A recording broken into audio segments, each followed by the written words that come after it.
Good morning students. आज जो है हम लोग हमारे केमिस्ट्री में चैप्टर नंबर 9 कोऑर्डिनेशन कंपाउंड को स्टार्ट करने जा रहे हैं। तो यहाँ पे नोट्स भी आपके साथ साथ हैं, आप देखिएगा। तो मैं स्टार्ट करने जा रहा हूँ। हमारा जो फर्स्ट टॉपिक है जिसका नाम है कोऑर्डिनेशन कंपाउंड उपसहसंयोजक यौगिक, आप देख रहे होंगे यहाँ पे। अगर मैं बात करूँ इंग्लिश में, तो इंग्लिश में इस चैप्टर को हम लोग जो है वो कोऑर्डिनेशन कंपाउंड के नाम से जानते हैं।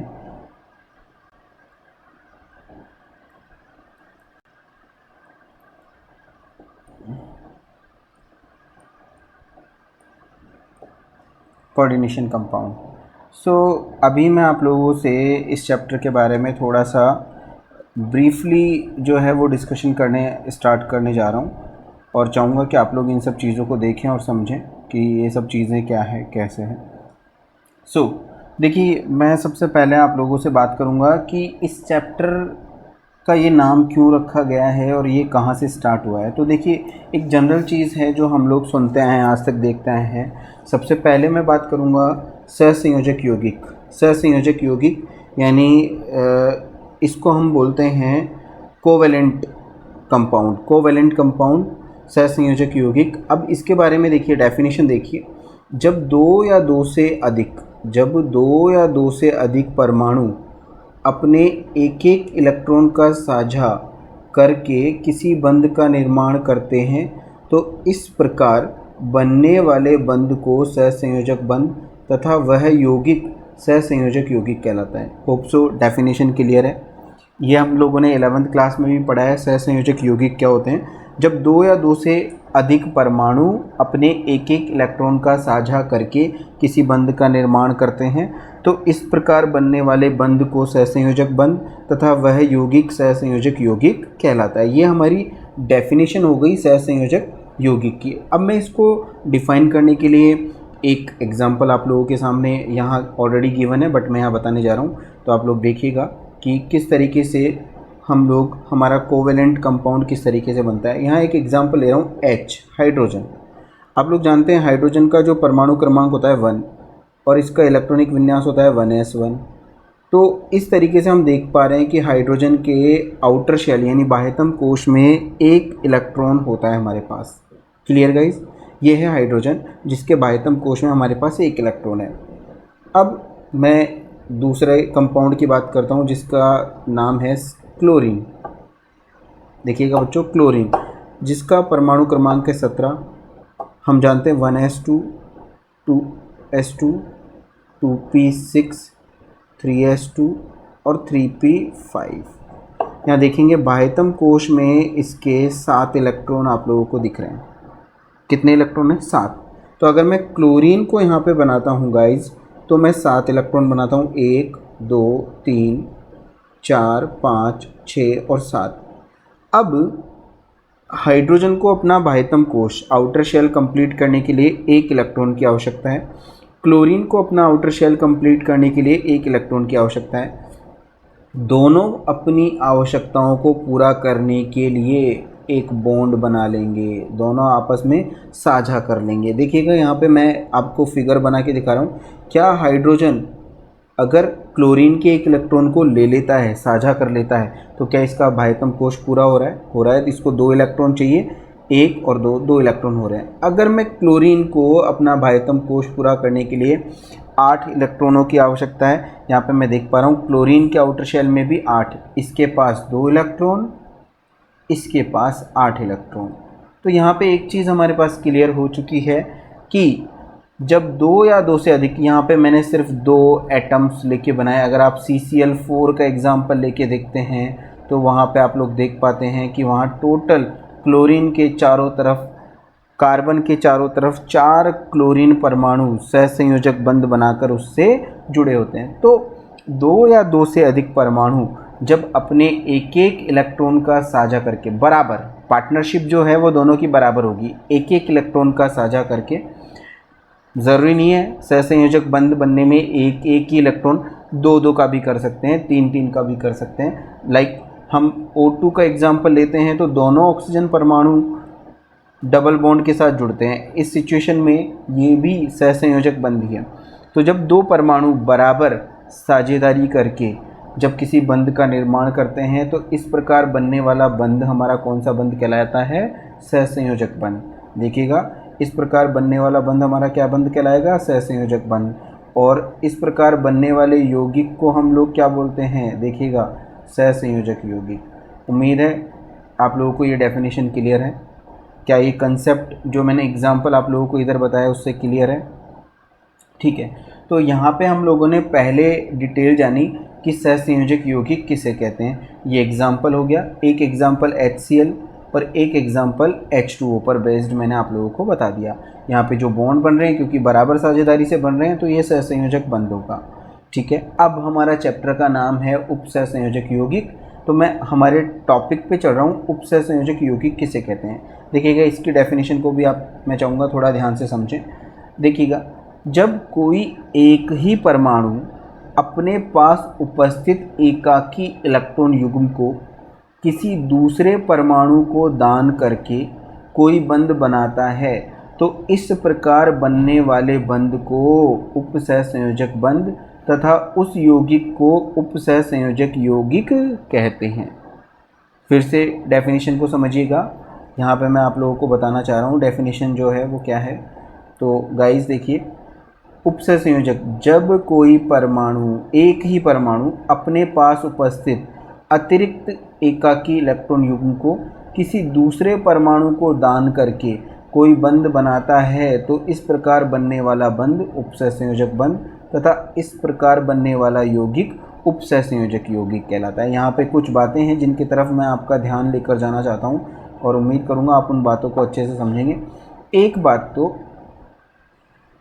एकाकी इलेक्ट्रॉन युग्म, जिसे हम लोग लोन पेयर बोलते हैं, किसी दूसरे परमाणु को दान करके जब कोई बंध बनाता है तो उसे उपसहसंयोजक बंध और उस यौगिक को उपसहसंयोजक यौगिक कहते हैं। ये कुछ पॉइंट्स हैं जिन पे मैं चाहूँगा कि आप लोगों को ध्यान रखना है।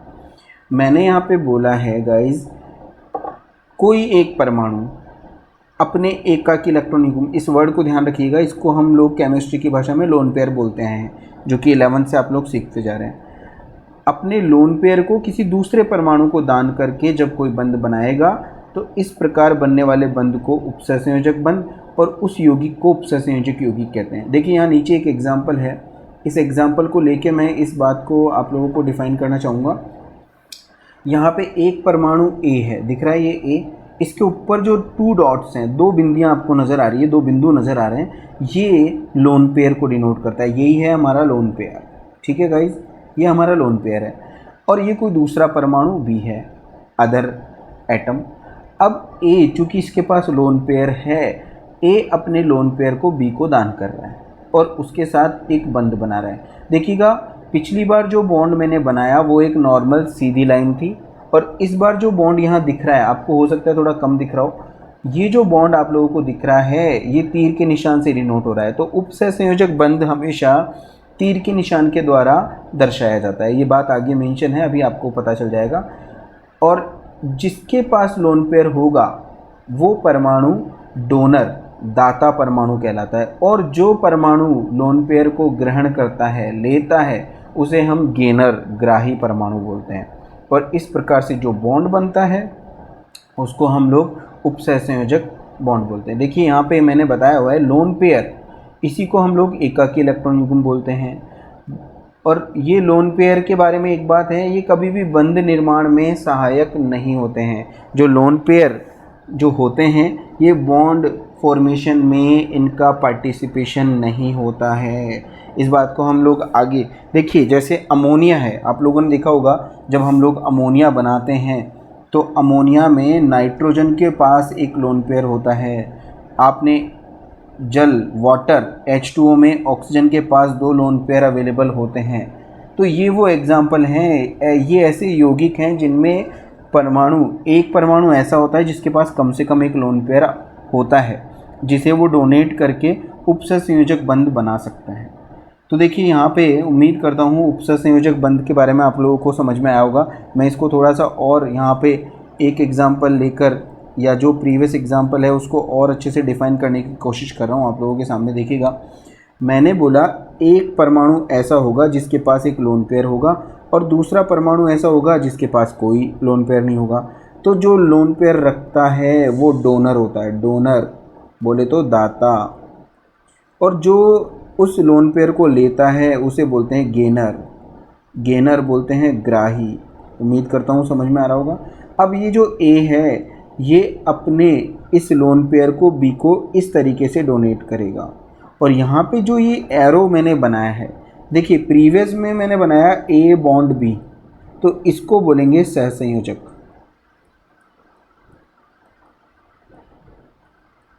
पर इस बार मैंने बनाया एरो, जो एरो से बनाएंगे उसको बोलेंगे उप सहसंयोजक बनेंगे। तो उम्मीद करता हूँ यहाँ तक का टॉपिक आप लोगों को समझ में आया होगा। अब तक हम लोगों ने दो चीज़ों पे बात की है। एक बात की है सहसंयोजक यौगिक क्या होता है, एक बात की है उपसहसंयोजक यौगिक क्या होता है, एक बात की है लोन पेयर क्या होता है। तो ये सारा कंसेप्ट यहाँ तक का पार्ट मैंने आप लोगों को बताया। चलिए इससे थोड़ा सा आगे बढ़ता हूँ मैं आप लोगों को समझाने के लिए। अब हम शुरू होते हैं हमारे मेन टॉपिक से, अकार्बनिक यौगिक। देखिए आप लोग जैसे जानते हैं ऑर्गेनिक कंपाउंड, कार्बनिक यौगिक जैसे आप लोग जानते हैं उसी तरीके से होता है अकार्बनिक यौगिक। अब अकार्बनिक यौगिकों को 3 श्रेणियों में बांटा जा सकता है। इनकी 3 श्रेणियां हैं, यहाँ पे 1 बाय 1 हम देखेंगे। सबसे पहला है साधारण लवण, इंग्लिश में बोलेंगे सिंपल सॉल्ट, सिंपल सॉल्ट। दूसरा है द्विक लवण, इंग्लिश में बोलेंगे डबल सॉल्ट, डबल सॉल्ट। और तीसरा है संकुल लवण जिसको बोलेंगे कॉम्प्लेक्स साल्ट बोल दीजिए, कंपाउंड बोल दीजिए, बाकी मीनिंग एक ही है। तो देखिए 3 कैटेगरी है, साधारण लवण, द्विक लवण, संकुल लवण। अब देखिए सबसे पहले कैटेगरी पे मैं सीधा डायरेक्टली आ रहा हूँ जिसका नाम है साधारण लवण। तो मैं साधारण लवण को यहाँ आप लोगों के लिए डिफाइन करने जा रहा हूँ। आप लोग देखिएगा साधारण लवण क्या होता है।